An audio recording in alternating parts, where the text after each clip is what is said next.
Hello दोस्तों, आपका बहुत बहुत स्वागत है मेरे यूट्यूब चैनल पर। तो दोस्तों, जैसा कि आप लोग को बता दें, शिक्षा मित्रों को लेकर के यहाँ पे बहुत बड़ी जानकारी निकल के आई है। क्या है, चलिए आपको पूरी जानकारी बताते हैं। इससे पहले अभी तक चैनल को सब्सक्राइब नहीं किया है तो जल्दी जाके सब्सक्राइब कर लें, बेल आइकन को प्रेस कर लें, ताकि जो भी वीडियो अपने चैनल पर डालेंगे तो उसका सीधा नोटिफिकेशन आपके पास पहुँच जाएगा। आप हमारी वीडियो सबसे पहले देख पाएंगे। जानकारी अच्छी लगे तो लाइक अवश्य कर देना। तो चलिए दोस्तों, आपका पूरा सब कुछ लाइव बताते हैं कि देखते हैं क्या जानकारी निकल के आई है शिक्षा मित्रों को लेकर के। तो आप लोग प्लीज़ वीडियो को पूरा देखना, तभी आपके सब कुछ समझ में आएगा। तो चलिए वीडियो को शुरू करते हैं। संजीव सिंह, स्वागत करिए। रोजगार मिला है देश के युवाओं को। माइक अनम्यूट करिए, माइक खोल लीजिए माइक। हाँ, मुझे लगता है शिव कुमार जी, अमरेश जी के लिए राहत इंदौरी की 2 लाइन पर्याप्त होगी कि कॉलेज के सब बच्चे चुप हैं, कागज की एक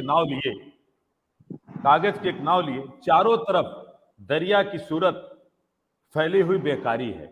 आप जिसकी चर्चा कर रहे हैं अमरेश जी, संसद में आपकी सरकार 2019 तक आंकड़े नहीं दे पाई कि कितने लोग, कितने बेरोजगारी है। दूसरी तरफ सीएमआई के जिस डाटे को आपने कहा कि हम कोड करते हैं, मैं बार बार कहता हूं कि आपसे जब सवाल अमरेश जी पूछा जाता है इनके प्रवक्ताओं से, किसी से, तो वो दुनिया पे चले जाते हैं, कोविड पे चले जाते हैं। मैं बात कर रहा हूं कि नीतियां आपकी गलत थी। नोटबंदी जो आपने की, 50 लाख रोजगार आपने लेने का काम नोटबंदी के दौरान किया। रीढ़ नोटबंदी के दौरान टूटी और कोरोना के पहले इस देश के जीडीपी, याद करिएगा अमरेश जी, मार्च 2020 में जब कोरोना दस्तक दे रहा था, तभी आपकी जीडीपी 3.5 पे आ चुकी थी। ये आपके पास आंकड़े उस सरकार के हैं। दूसरी तरफ आप जो कह रहे हैं कि स्वागत करना चाहिए, अमरेश जी बहुत हंसी, शिव कुमार जी और आपको भी अमरेश जी, मुझे लगता है कि प्रबुद्ध वर्ग के हम लोग बहुत हंसी आती है कि अब उत्तर प्रदेश लोक सेवा आयोग से जो लोग नौकरियां पाते हैं, इनके विधायक और मंत्री अपने क्षेत्रों में जाके टेंट लगवाते हैं, तंबू लगवाते हैं, और उसके बाद पता चलता है उनको नियुक्ति पत्र दिया जाता है। शिव कुमार भाई, मैं भी इलाहाबाद विश्वविद्यालय का छात्र, मेरे घर में भी लोग सिविल सर्विसेज में क्वालिफाई किए, मेरे फादर खुद रहे, उन्होंने तो कभी नहीं बताया कि जो पिछली सरकारें हुआ करती थी टेंट तंबू लगा करके वो इस तरह दिया करती थी। ये मेला नहीं है, ये जो मेला आप कर रहे हैं, ये मेला के नाम पे आप उस अवसर पे लोगों को छलने का प्रयास कर रहे हैं। और अगर इतनी ही सत्यता है अमरेश जी, तो 10 लाख से ज्यादा नौकरियां आज केंद्र की सरकार में, सरकारी नौकरियां जिसके पद रिक्त पड़े हुए हैं, उसकी वैकेंसी तो नहीं आई कभी। और सबसे मजे की बात और बताना चाहता हूं, थोड़ा सा ध्यान दीजिएगा कि आज हो क्या रहा है। अब आईएएस कैसे बन रहे हैं लोग, अमरेश जी, चूंकि हम लोग इस क्षेत्र से आते हैं, चूंकि हम लोग के यहाँ नौजवान, इलाहाबाद विश्वविद्यालय हो या कहीं, तो वो नौजवान, बस एक सेकेंड लूंगा आपका, मैंने कुछ चीजें रखी आपके यहाँ जानकारी देने के लिए। ये है, देखिए, ये क्या है, इसको मैं थोड़ा सा पढ़ के भी सुना देता हूं, चमक रहा है मुझे लगता है स्क्रीन पे। ये पढ़ के सुना दीजिए। कह रहे कि केंद्र सरकार ने लेटरल एंट्री सिस्टम से पहली बार नियुक्त किया, बिना आईएएस की परीक्षा के 31 लोगों को सीनियर अफसर बनाया। अब ये सरकार, शिव कुमार जी, अमरेश जी, आप सरकार से जवाब चाहता हूं, और इस देश का, हिंदुस्तान का युवा चाहता है कि आप लेटरल एंट्री से बगैर परीक्षा के 32 आपने आईएएस बना रखा है। वो लोक सेवा आयोग की परीक्षा जो इलाहाबाद से लेकर के जेएनयू तक लड़का तैयारी करता था, पूर्वांचल से लेकर उत्तर प्रदेश, पूरे देश का, कि वो आईएएस की परीक्षा बीट करेगा, आज आप कह रहे कि नहीं, लेटरल एंट्री से कराएंगे। और कैसे कराएंगे? जो कि आप ऑनलाइन उसकी एंट्री कराते हो। ये इस देश की हालत बना दिया है। जी अमरेश जी, आप फिर से बड़ा सवाल है इस देश के नौजवानों। संजीव जी जब बोलते हैं तो एक्सटेम्पो होते हैं, अच्छा होना भी चाहिए। जब सरकारी नौकरियां नहीं दी जाती है तो संजीव जी, हाँ, एक मिनट सुन लिया जाए।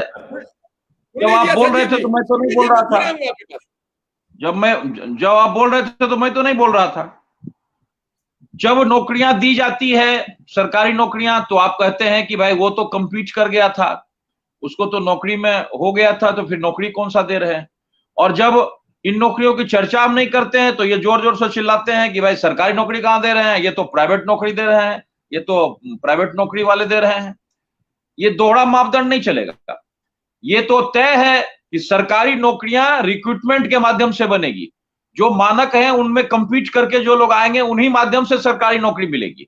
और यदि सरकारी नौकरी मिलेगी तो उसके रिक्रूटमेंट भी होंगे, उसके प्रोसेस भी होंगे, उसके भी परीक्षा भी होंगे, और उस परीक्षा में पास करने वाले लोग जो होंगे उनको सरकारी नौकरी मिलेगी। इसीलिए ये दोहरा मापदंड नहीं चलेगा कि जब लोग सरकारी नौकरी के लिए जब सरकार रिक्रूट करेगी और रिक्रूटमेंट के प्रोसेस को फ्रेश करेगी, बैकलॉग को खत्म करने के लिए निर्देश दिया गया आज कि सारे मंत्रालय, सारे विभाग अपने बैकलॉग की जितनी नियुक्तियां हैं उन सबको पब्लिश करे और उसको रिक्रूटमेंट में डाले, तो प्रक्रिया तो यही होगी, इससे अलग कोई प्रक्रिया तो होगी नहीं। आप जो कह रहे हैं कि हमारे भाई ने कंपीट किया और उसके बाद उसको नौकरी में डाल दिया गया, तो स्वाभाविक है, आपके भाई हो या कोई लोग हो, विभाग अपना रिक्रूटमेंट प्रोसेस निकालेगा, उसमें भरेंगे, उसमें पास करेंगे, उसके बाद रिक्रूटमेंट होगा, वही नौकरी सरकारी नौकरी होगी। उसके सिवा जो नौकरी होगी उसमें तो आप टिकते नहीं है।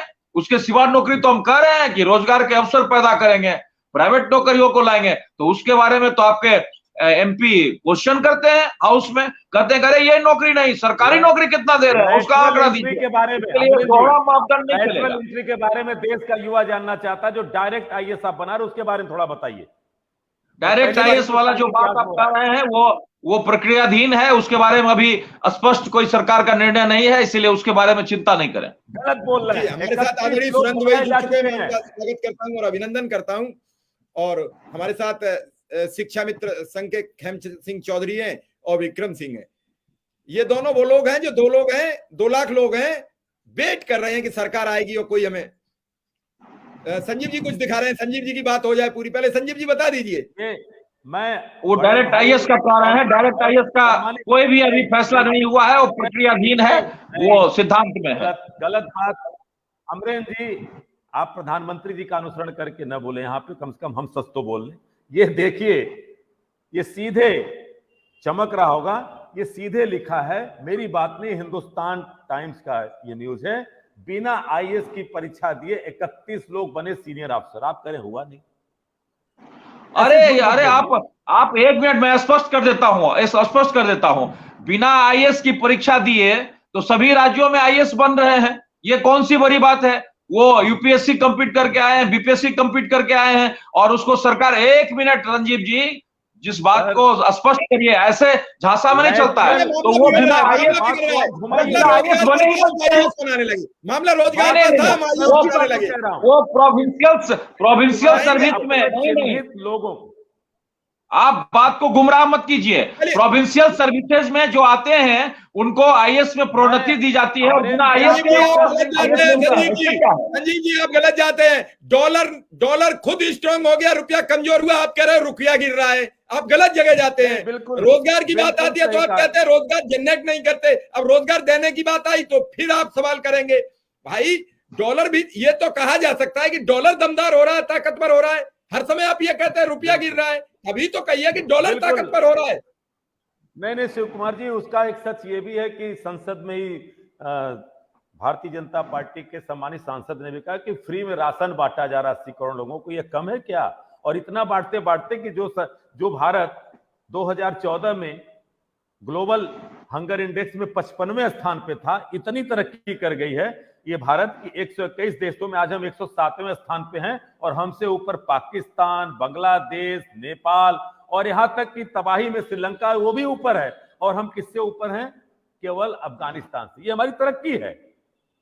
तो इसको भी मैं इसी रूप में मानता हूं, क्योंकि अब किसी प्रधानमंत्री की इज्जत नहीं गिर रही है डॉलर का दाम। अब तो हमारी अब आप रोजगार से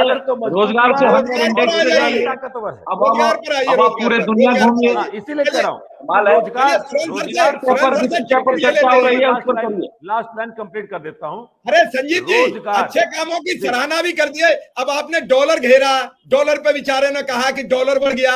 अब हम गरीबी आ रहे हैं। अमरन जी सुन लीजिए, गरीबी आप भी हटाते रहे 35 साल, कांग्रेस ने शासन किया इस देश पर 35 साल, और 25 साल भाजपा कर चुकी है।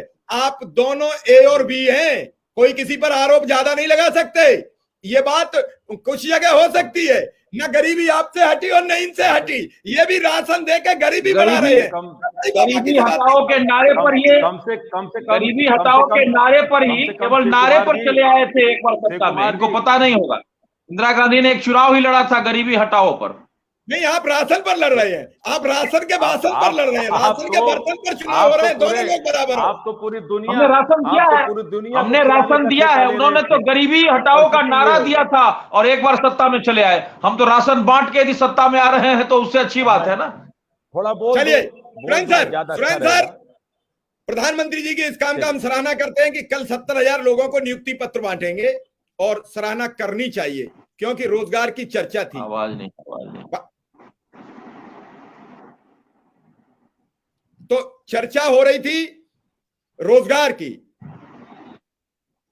संविदा कर्मी और कई लोग जो परेशान है वो अपने हाल पर रो रहे हैं, लेकिन पहली बार फुल फ्रेश रोजगार मिल रहा है। हमारे साथ आदरणीय डॉक्टर राजाराम त्रिपाठी जुड़ चुके हैं, उनका भी स्वागत करता हूं।